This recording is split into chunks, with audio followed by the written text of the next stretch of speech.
दोस्तों आज की इस वीडियो में हम बात करने वाले हैं यूपी आंगनवाड़ी भर्ती 2024 के बारे में। दोस्तों पूरे उत्तर प्रदेश में 23,000 से भी ज्यादा पदों पर वैकेंसी आ चुकी हैं और यूपी में जितने भी जिला हैं सभी जिला में ये वैकेंसी आई हुई हैं। अगर आप भी एक महिला है या फिर आपके घर में कोई भी ऐसी महिला कैंडिडेट है जो कि इंटरमीडिएट पास है तो आप लोगों के लिए ये वीडियो काफी ज्यादा इंपॉर्टेंट हो सकती है, क्योंकि इस वीडियो में मैं आपको कंप्लीट प्रोसेस बताने वाला हूं कि यूपी आंगनबाड़ी भर्ती 2024 के अंतर्गत कौन कौन सी ऐसी महिलाएं हैं जो कि ऑनलाइन आवेदन कर सकती हैं, आपके इसमें कौन कौन से डॉक्यूमेंट्स लगने वाले हैं और आपका इसमें चयन किस प्रकार से होगा, कितनी उम्र की महिलाएं इसमें आवेदन कर सकती हैं, लड़कियां आवेदन कर सकती हैं या फिर सिर्फ महिलाएं आवेदन कर सकती हैं। कंप्लीट इन्फॉर्मेशन इस वीडियो में मैं आपको देने वाला हूं, तो चलिए शुरू करते हैं। दोस्तों वीडियो के डिस्क्रिप्शन बॉक्स में आपको एक लिंक मिलेगा, जैसे ही क्लिक करेंगे तो आप डायरेक्ट ही इस वाली वेबसाइट पर आ जाएंगे और यहाँ पर आपको यूपी आंगनबाड़ी भर्ती से रिलेटेड कंप्लीट इन्फॉर्मेशन देखने को मिल जाएगी। चलिए सबसे पहले मैं आपको यहाँ पर इंपॉर्टेंट डेट्स के बारे में बात कर लेता हूँ कि इसकी लास्ट डेट क्या है। तो यहाँ पर दोस्तों इसकी जो लास्ट डेट है वह आपके डिस्ट्रिक्ट के अकॉर्डिंग ही निर्धारित की जाएगी। अभी मैं आप लोगों को एक एक डिस्ट्रिक्ट के अकॉर्डिंग लास्ट डेट भी दिखाऊंगा। इसके बाद यहाँ पर एप्लीकेशन फीस के बारे में अगर बात करें तो यहाँ पर आप लोगों को एक भी पैसे की फीस का पेमेंट करने की आवश्यकता नहीं है। बिल्कुल फ्री में आप लोग इस वैकेंसी के तहत ऑनलाइन ही अप्लाई कर सकते हैं। चाहे आप लोग जनरल में आते हो, SC ST OBC किसी भी कैटेगरी के लिए यहाँ पर आप लोगों को कोई भी फीस का पेमेंट नहीं करना है। अब बात कर लेते हैं यहाँ पर एज लिमिट के बारे में कि कितनी एज की महिलाएं इसमें आवेदन कर सकती हैं। तो आपकी जो मिनिमम एज है वो यहाँ पर 18 वर्ष निर्धारित की गई है। इसी के साथ में यहाँ पर मैक्सिमम एज आपकी 35 साल होनी चाहिए। 35 साल से ज़्यादा उम्र की महिलाएं इसमें आवेदन नहीं कर सकती हैं और साथ ही जो आपकी एज है वह 1 जनवरी 2024 से कैलकुलेट की जाएगी। इसके बाद दोस्तों यहाँ पर अगर आंगनबाड़ी भर्ती की एलिजिबिलिटी के बारे में बात करें तो इस भर्ती के अंतर्गत सिर्फ महिलाएं कैंडिडेट ही आवेदन कर सकती हैं, पुरुष इसमें आवेदन नहीं कर सकते हैं। इसके बाद में दोस्तों जिस वार्ड की निवासी है महिला सिर्फ उसी वार्ड में आवेदन कर सकती है। तो अगर आपके वार्ड में कोई भी वैकेंसी खाली नहीं है तो ऐसी स्थिति में ग्राम पंचायत से भी आपका जो फॉर्म है वह फिल किया जा सकता है। क्वालिफिकेशन की बात करें तो यहाँ पर जो भी महिला कैंडिडेट अप्लाई करेगी वह मिनिमम यहाँ पर 12th पास होनी चाहिए। इसके अलावा दोस्तों यहाँ पर ग्रेजुएशन और पोस्ट ग्रेजुएशन वालों को ज़्यादा वरीयता दी जाएगी। इसके बाद दोस्तों यहाँ पर हम बात कर लेते हैं सिलेक्शन प्रोसेस के बारे में कि महिला जो कैंडिडेट है इसमें आवेदन करेंगी उनका सिलेक्शन किस प्रकार से किया जाएगा। तो यहाँ पर आपका कोई भी एग्जाम नहीं होगा, विदाउट एग्जाम आपका जो चयन है वह मेरिट के हिसाब से किया जाएगा। यहाँ पर आप लोग देख सकते हो। और दोस्तों आपकी जो ये मेरिट है वह सिर्फ 12th से कैलकुलेट नहीं की जाएगी और ना ही आपकी हाई स्कूल से की जाएगी, बल्कि यहाँ पर आपकी जितनी क्वालिफिकेशन होगी उसी हिसाब से आपका यहाँ पर चयन किया जाएगा। आपकी मेरिट किस प्रकार से कैलकुलेट की जाएगी उसके बारे में मैं आप लोगों को अभी डिटेल में बता दूंगा। इसके बाद में दोस्तों आपको कुछ नीचे की साइड में आना है। यहाँ पर आपको डॉक्यूमेंट्स के बारे में इंफॉर्मेशन दी गई है। आप लोग चाहें तो इसका एक स्क्रीनशॉट भी ले सकते हैं। अब डॉक्यूमेंट्स में आप लोगों को करना क्या है, सबसे पहले तो आपके पास में एक पासपोर्ट साइज का फोटो होना चाहिए।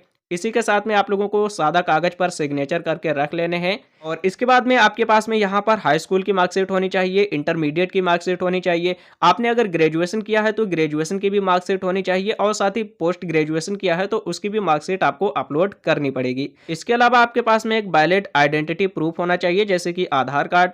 इसी के साथ में आपका निवास प्रमाण पत्र होना चाहिए, कास्ट सर्टिफिकेट होनी चाहिए और साथ ही यहाँ पर इनकम सर्टिफिकेट भी होना चाहिए। अगर कोई भी हैंडीकैप है तो ऐसे सिचुएशन में आपको यहाँ पर डिसेबिलिटी सर्टिफिकेट की भी आवश्यकता पड़ेगी। चलिए दोस्तों अब मैं आप लोगों को बता देता हूँ कि ये जो वैकेंसी है कौन से डिस्ट्रिक्ट में कितनी कितनी वैकेंसी आई हुई है और साथ ही आपका जो चयन है वह किस प्रकार से किया जाएगा। तो आप लोगों को यहाँ पर कुछ नीचे की साइड में आ जाना है।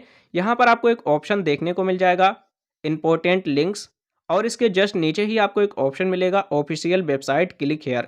तो आपको यहाँ पर क्लिक हेयर वाले ऑप्शन पर एक बार क्लिक कर देना है। इसके बाद दोस्तों आप लोग रिडायरेक्ट हो जाएंगे यूपी आंगनबाड़ी भर्ती की ऑफिशियल वेबसाइट पर और यहाँ पर आप लोग देख भी सकते हो आंगनबाड़ी रिक्वायरमेंट 2024। इसके बाद हमें कुछ नीचे की साइड में आना है और यहाँ पर आप लोग देख सकते हो नोटिस जारी हो चुका है। अब यहीं से आप लोग अपने डिस्ट्रिक्ट वाइज लास्ट डेट को पता कर सकते हैं। जैसे कि यहाँ पर आपके डिस्ट्रिक्ट का नाम आ जाएगा, यहाँ पर आंगनबाड़ी भर्ती विज्ञप्ति लिख के आ जाएगा और साथ ही यहीं पर आप लोगों को अपने डिस्ट्रिक्ट की लास्ट डेट भी देखने को मिल जाएगी। इसी के साथ में यहाँ पर बहुत से डिस्ट्रिक्ट हैं जिसमें आंगनबाड़ी भर्ती की जो नोटिफिकेशन है वह जारी हो चुकी है। यहाँ पर आप देख सकते हो बागपत है, चित्रकूट, पीलीभीत, लखनऊ, संभल, अमरोहा। यहाँ पर अभी बहुत से ऐसे भी डिस्ट्रिक्ट हैं जिसकी विज्ञप्ति जारी नहीं हुई है, तो आप लोगों को कुछ दिनों तक वेट कर लेना है। धीरे धीरे सभी डिस्ट्रिक्ट की यहाँ पर नोटिफिकेशन जो है वो जारी कर दी जाएगी और इसके बाद ही आप लोग इसमें ऑनलाइन अप्लाई कर सकते हैं।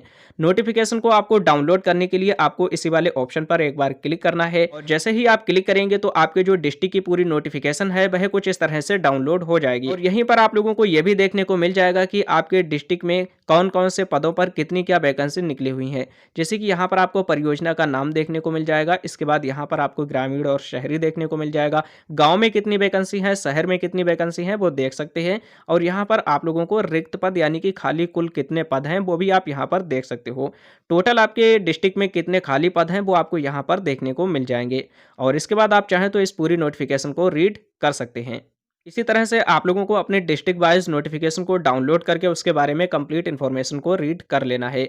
और आपको एक चीज़ का और ध्यान रखना है, यहाँ पर आप जितनी भी नोटिफिकेशन देख रहे हैं सबसे पहले आपको चेक कर लेना है कि आपकी जो डिस्ट्रिक्ट है उसकी नोटिफिकेशन आई है या फिर नहीं आई है, उसके बाद ही आपको ऑनलाइन अप्लाई करना है। क्योंकि अभी यहाँ पर जितने भी डिस्ट्रिक्ट दिखाई दे रहे हैं सिर्फ इन्हीं डिस्ट्रिक्ट के अंतर्गत कैंडिडेट अप्लाई कर सकते हैं। जिस भी डिस्ट्रिक्ट की नोटिफिकेशन नहीं आई है वो कैंडिडेट अप्लाई ना करें। अगर आप अप्लाई कर देते हैं तो आपका जो फॉर्म है वह रिजेक्ट हो सकता है। इसके बाद मैं आप लोगों को और भी इसकी डिटेल नोटिफिकेशन के बारे में बता देता हूं। इसके लिए आपको कुछ नीचे के साइड में आना है। यहां पर आप लोगों को एक ऑप्शन देखने को मिल जाएगा आंगनबाड़ी वैकेंसी गो और यहां पर एक ऑप्शन मिलेगा डाउनलोड का, तो आपको डाउनलोड वाले ऑप्शन पर एक बार क्लिक कर देना है। अब जैसे ही आप डाउनलोड वाले ऑप्शन पर क्लिक करेंगे तो आपके सामने कुछ इस तरह से ये वाली नोटिफिकेशन डाउनलोड हो जाएगी। और दोस्तों ये जो नोटिफिकेशन है यह पूरे यूपी में जितनी भी वैकेंसी है टोटल वैकेंसी की एक ही नोटिफिकेशन है। यहाँ पर सबसे पहले मैं आपको आयु सीमा के बारे में बता देता हूँ। कैंडिडेट की आयु मिनिमम 18 वर्ष होनी चाहिए और मैक्सिमम 35 वर्ष होनी चाहिए। इसके बाद में यहाँ पर शैक्षिक योग्यता के बारे में बात कर लेते हैं।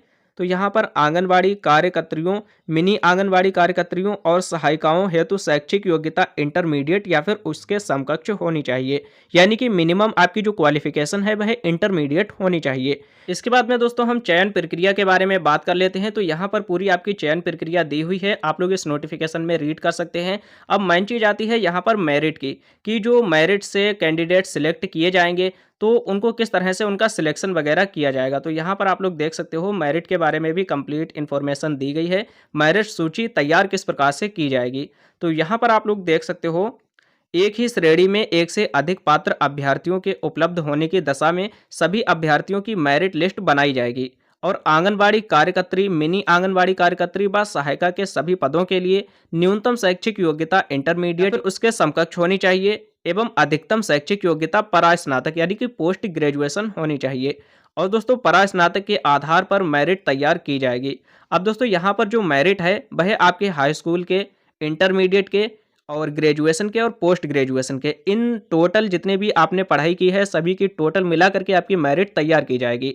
इसके बाद में यहाँ पर आप देख सकते हो अभ्यर्थी द्वारा प्राप्त अंक प्रतिशत को 10 से विभाजित करने पर जो उत्तर प्राप्त होगा उसका वही उसका अंक माना जाएगा। अर्थात यदि किसी अभ्यर्थी को हाई स्कूल परीक्षा में 45% अंक प्राप्त हुए तो उसे 45/10 बराबर 4.5 अंक प्राप्त होंगे।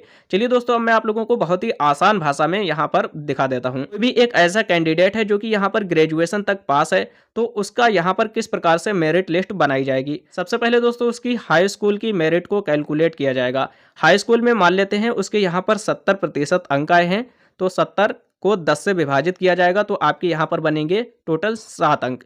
इसके बाद में दोस्तों यहाँ पर उसके इंटरमीडिएट में जितनी भी प्रतिशत बनी है उसको 10 से विभाजित किया जाएगा। मान लेते हैं आपकी इंटरमीडिएट में बनी है 75%, तो आपको 75 को 10 से विभाजित किया जाएगा, आपके यहाँ पर बन जाते हैं 7.5 अंक। हाई स्कूल में थे 7 और इंटर में 7.5 अंक। इसके बाद में अगर कोई भी कैंडिडेट ग्रेजुएशन किया हुआ है और ग्रेजुएशन में उसकी 62% है तो 62 को भी यहाँ पर 10 से कैलकुलेट किया जाएगा तो यहाँ पर 6.2 अंक ये हो जाते हैं। अब ये दोस्तों टोटल जितने भी अंक हैं ये कैलकुलेट किए जाएंगे। यहाँ पर हमारे जो टोटल अंक हुए वो 20.7 है। तो इसी तरह से जिस कैंडिडेट की भी जितनी क्वालिफिकेशन होगी इस तरह से यहाँ पर उसकी मेरिट लगाई जाएगी और जो कैंडिडेट जितना भी क्वालिफाइड होगा उसी प्रकार से यहाँ पर आपका चयन किया जाएगा। आप लोगों को यहाँ पर समझ में आ चुका होगा कि ये जो मेरिट लिस्ट है वो किस तरह से आपकी बनाई जाएगी। और अगर अभी भी समझ में नहीं आया है तो आप लोग यहाँ पर पूरा जो पीडीएफ दिया हुआ है इसे आप अच्छे से रीड कर सकते हैं, आपको समझ में आ जाएगा। इसके बाद में दोस्तों हम बात कर लेते हैं आरक्षण के बारे में। तो यहाँ पर जो भी महिला कैंडिडेट आवेदन करेंगे उन्हें यहाँ पर आरक्षण भी दिया जाएगा। पूरे पीडीएफ को डाउनलोड करके आप लोग अच्छी तरह से रीड कर सकते हैं। तो दोस्तों इस भर्ती से रिलेटेड जो भी इंपॉर्टेंट पॉइंट्स थे वो मैंने आप लोगों को यहाँ पर बता दिए हैं। अब बात आती है कि इस भर्ती के अंतर्गत हमें ऑनलाइन अप्लाई कैसे करना है। तो अप्लाई करने के लिए आपको यहाँ पर 3 डॉट पर एक बार क्लिक करना है। क्लिक करने के बाद में सबसे पहले आपको यहाँ पर रजिस्ट्रेशन करना है। इसके बाद में आपको यहाँ पर लॉगिन करके पूरे फॉर्म को कंप्लीट अच्छी तरह से फिल करना है। आपको इसमें ऑनलाइन अप्लाई कैसे करना है, रजिस्ट्रेशन कैसे करना है, इससे रिलेटेड मैं एक अलग से और वीडियो बनाऊंगा। आज शाम तक आप लोगों को ये वीडियो भी मिल जाएगी, इसलिए आप लोग इस चैनल को सब्सक्राइब करके रखें। अगर इस वीडियो में मैं आपको कंप्लीट प्रोसेस बताऊंगा तो वीडियो काफ़ी लंबी हो जाएगी, इसलिए नेक्स्ट वीडियो में मैं आप लोगों को यूपी आंगनबाड़ी भर्ती 2024 से रिलेटेड ऑनलाइन रजिस्ट्रेशन से लेकर के प्रिंट आउट तक का कंप्लीट प्रोसेस बताने वाला हूं। आज की इस वीडियो को हम यहीं पर समाप्त करते हैं।